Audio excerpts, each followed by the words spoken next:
I'm Alice Ford. A citizen of the world with an obsession for travel. Armed with my master's degree and World Heritage Site book, I'm making it my mission to leave nothing undiscovered.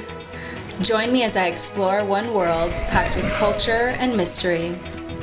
From the depths of the ocean to the tops of the mountains and the skies above. This is my ultimate quest for conservation and education. I'm Alice Ford, and this is my adventure!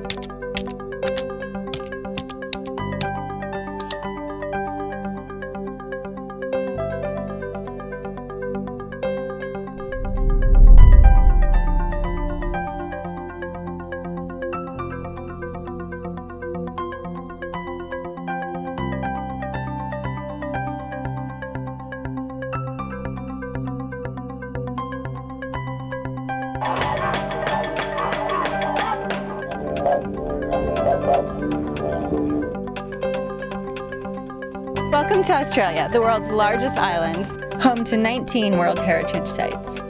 It's also the only place in the world where two of these World Heritage Sites come together and meet. I'm in Cairns at the northeastern side of Australia, and I'm about to go explore the Great Barrier Reef and the wet tropics of Queensland and the cultures that exist there. Cairns is a city with a stellar location and a beautiful view. Home to just 150,000 people, this town became immensely popular for adventure tourism in the 1980s. Human impact is one of the greatest risk factors here at the Great Barrier Reef. There are over 800 tour operators sending almost 2 million tourists a year to see the reef. Tour operators are required by the government to adhere to sustainable tourism practices, but due to boat size and the amount of visitors, damage to the reef is still taking place today. One of the concerns is port expansion as well as pollution and the number of visitors here at the reef. Many of the tour boats hold over 200 people. I wanted a more intimate experience, so I'm joining the only restored pearl lugger sailboat on the reef, the Fala. And we're gonna hop on a sailboat and see what kind of species we can find out there.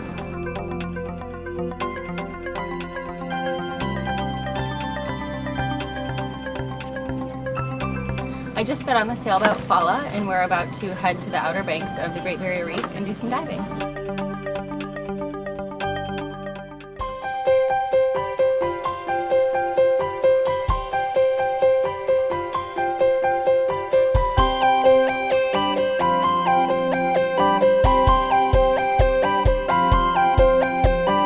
I'm really excited to be out here at the Great Barrier Reef.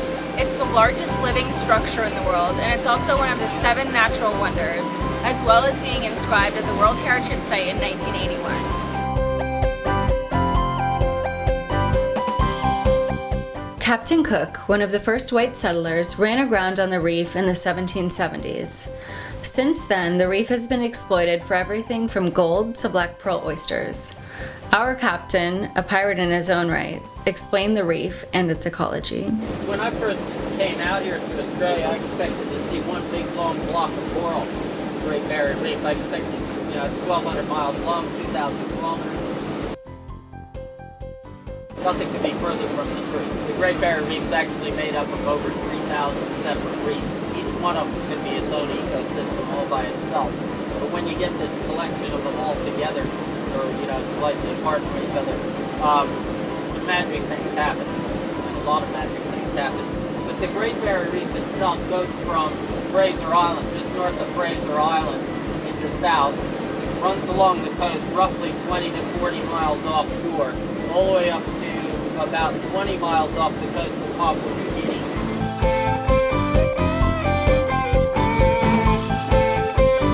After learning about the corals and aquatic animals, I wasted no time in grabbing my fins and regulator for a closer look at the reef.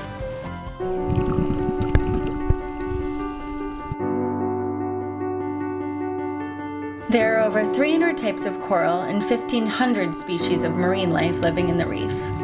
This ecosystem thrives on the sunlight, which you can see reflecting off the sand.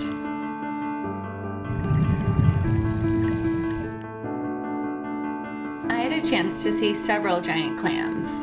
The giant clam used to be prevalent in warm waters all over the world. One of the most fascinating things about these creatures is that even though they have no eyes or ears, they still instinctively close their shells as you swim near.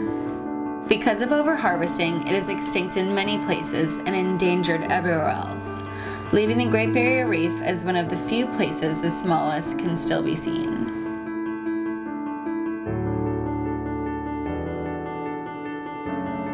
Blue sea stars are common additions to the reef. I was happy to see quite a few of these colorful and beautiful creatures while swimming and diving. Just trying to get out of the way here of this big boat behind us. Earlier when we saw the park, they just churn enough to see underneath and really stirring up the coral, and that's what can uproot some of this fragile ecosystem. One of my most memorable moments was getting to swim with Leroy the sea turtle, one of the many endangered species here at the Great Barrier Reef. You can see by the marks on his shell that he has had more than one run-in with a boat, a reminder that humans are playing a part in their disappearance. Wow, that was absolutely awesome. I just got done scuba diving in the reef and it's absolutely colorful. I couldn't even imagine that it would have looked like that. But there was a ton of fish and they're just all these neon colors. It was amazing. After a great day with the fish, it was my turn to see if I could make a splash. We've got the sails up here on the Falla and we're on our way back to Cairns. After some Aussie wine and cheese, I put my captain hat on and headed to the helm.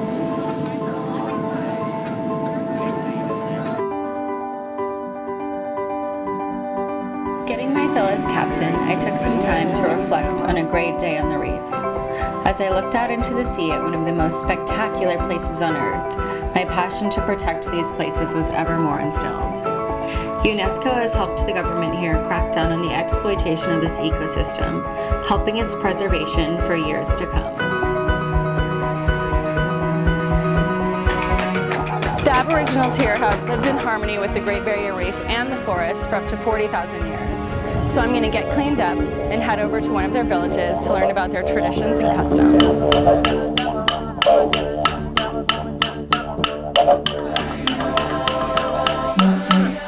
There are over 500 Aboriginal tribes in Australia, living all over the country from the forested north to the far reaches of the western deserts.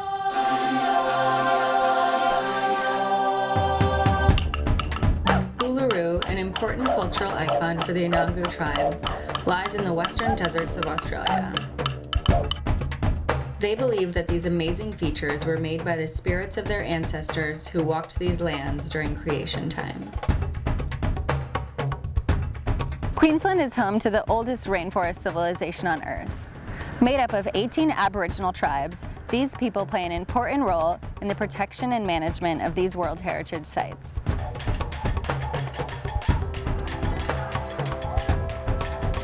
I had a chance to see firsthand some of the cultural and traditional parts of Aboriginal life.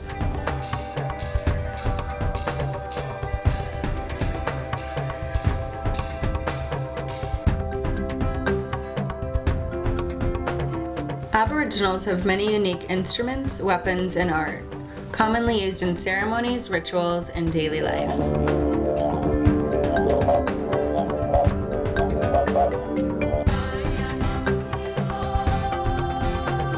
Block angle, eye level.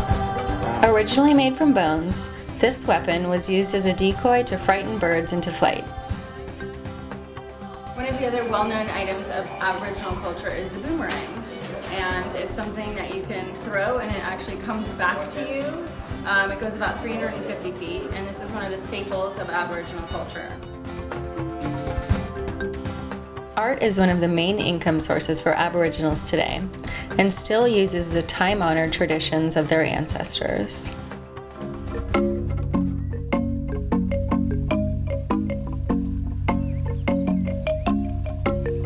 Traditional rock paintings and cave drawings can be found all over Australia and are based on the mythology of Aboriginal life.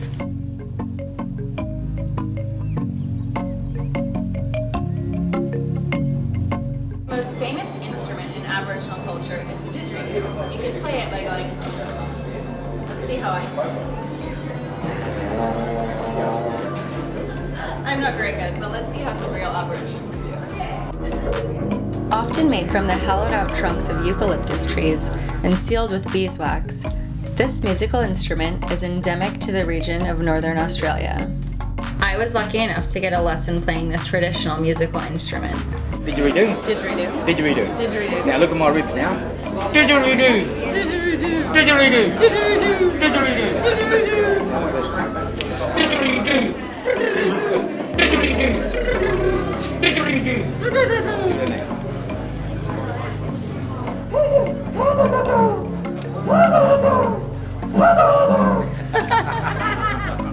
One of my trip's most embarrassing moments was trying to play this massive instrument. Give that a try. Give it a try.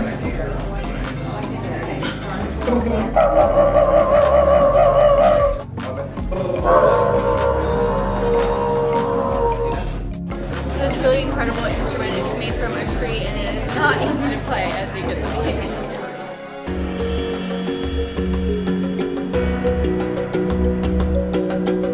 The Aboriginals performed some ceremonies to show us a taste of their cultural traditions.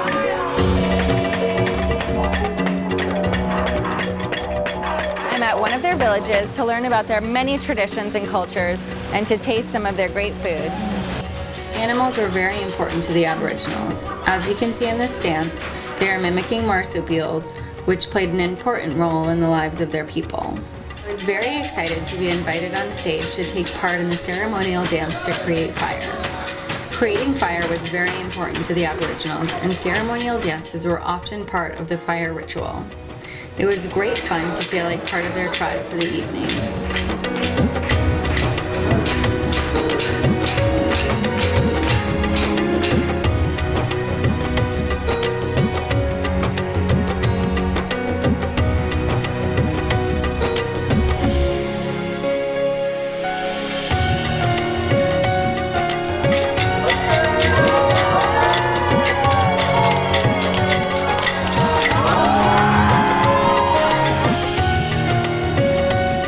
Wow, what an amazing night I've had. Not only did I learn how to start a fire, but I learned how to play a few new instruments and learned a lot about this Aboriginal culture. The amazing thing about these people is that they've lived in such an inhospitable world for so many centuries. The rainforest here is filled with exotic plants, poisonous animals, and all kinds of gigantic things that we don't have where I come from. So tomorrow I'm going to go explore this rainforest and see what we can find.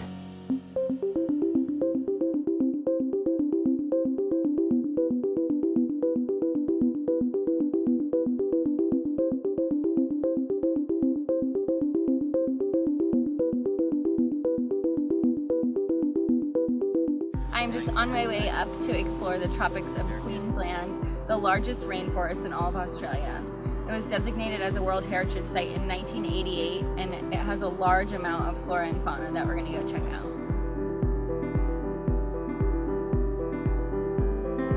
One of the most popular ways for tourists to see the forest is via the Skyrail, which stretches 7.5 kilometers across the Daintree forest and into the Barren Gorge.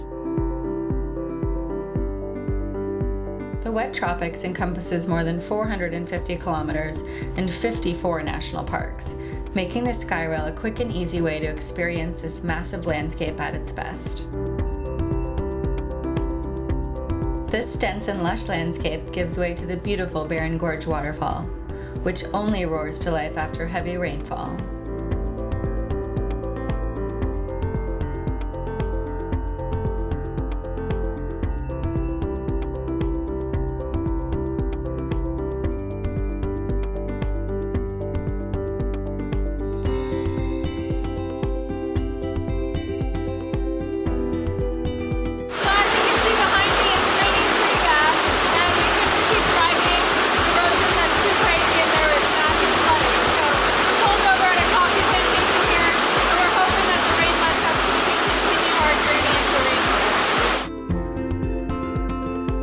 The wet tropics gets between 50 and 300 inches of rain a year, so it was no surprise to be stopped by a shower while driving into the mountains.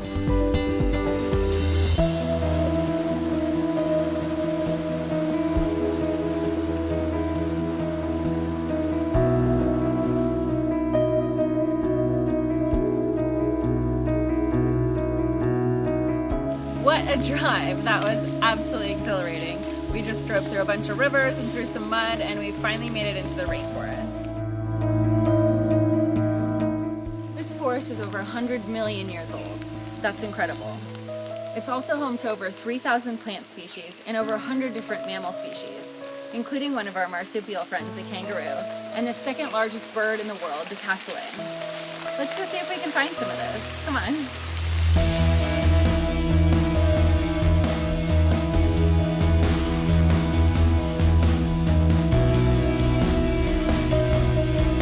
The rainforest here is not only the oldest on Earth, but also home to very unique plants and animals found nowhere else on Earth.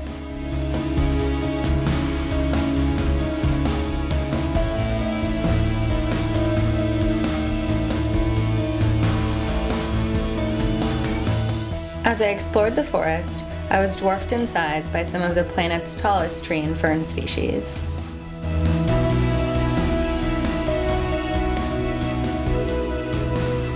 It is also home to beautiful and unique butterflies and more bat species than anywhere else.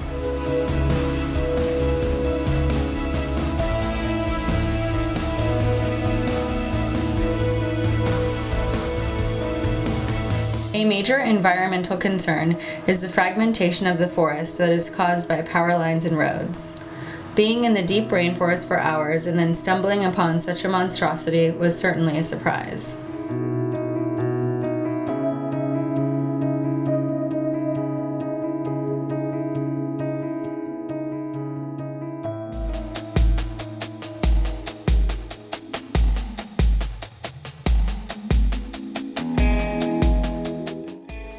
Behind me there is a giant fern, bigger than I've ever seen in my life.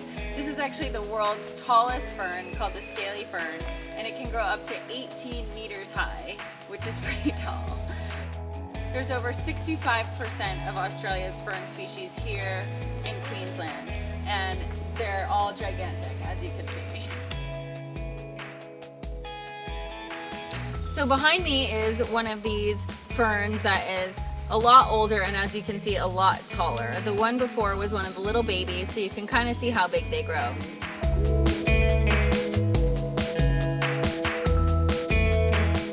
One of the other fern species here in Queensland is the king fern. It's actually the oldest fern and it's been around for about 300 million years. It hasn't really changed much. It's the most prehistoric fern, so it's been around since before the dinosaurs, which is pretty awesome.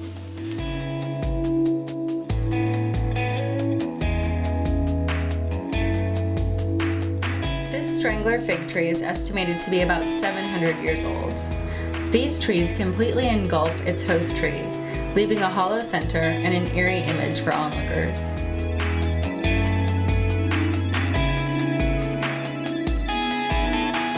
We've just made a quick pit stop here at Coppola Dam. It supplies all of the drinking water for the city of Cairns. But because this dam is located inside the World Heritage Site, this great pond or lake behind me that you see does not allow any human activity. There's no fishing, there's no water sports, it's just completely left to nature, which is how they should be everywhere else too. I'm standing at the World Heritage Center here at Lake Morris, which you can see behind me, and you can really see how vast and amazing this rainforest is over my shoulder.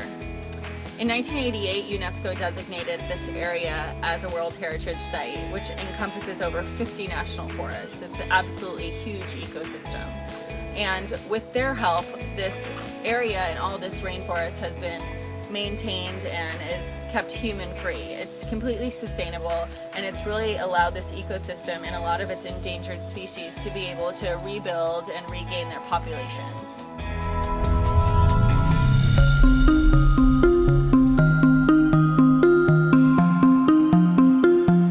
The cassowary is not only the world's second largest bird, but the most dangerous. It has a hard helmet-like head, and is not afraid to use that or its long and powerful legs that sport a 5-inch claw on their middle toe. This bird may be lethal, but it's also endangered. Scientists believe there are less than 1,500 left in the wild, and the disappearance of this species would severely alter the ecosystem. There are many toxic plants. This one, the cassowary plum, is enjoyed by one of the most important species in the rainforest. It's just starting to get dark here, and that's when most of the animals come out, so I'm hoping that we can spot not only some marsupials, but maybe the cassowary bird. It also plays a great role in the ecosystem here as it spreads and recycles seeds and helps plants grow. So it's one of the most important species here in the rainforest. As we made our way out of the forest, I was happy to spot one of Australia's most well-known animals, the kangaroo.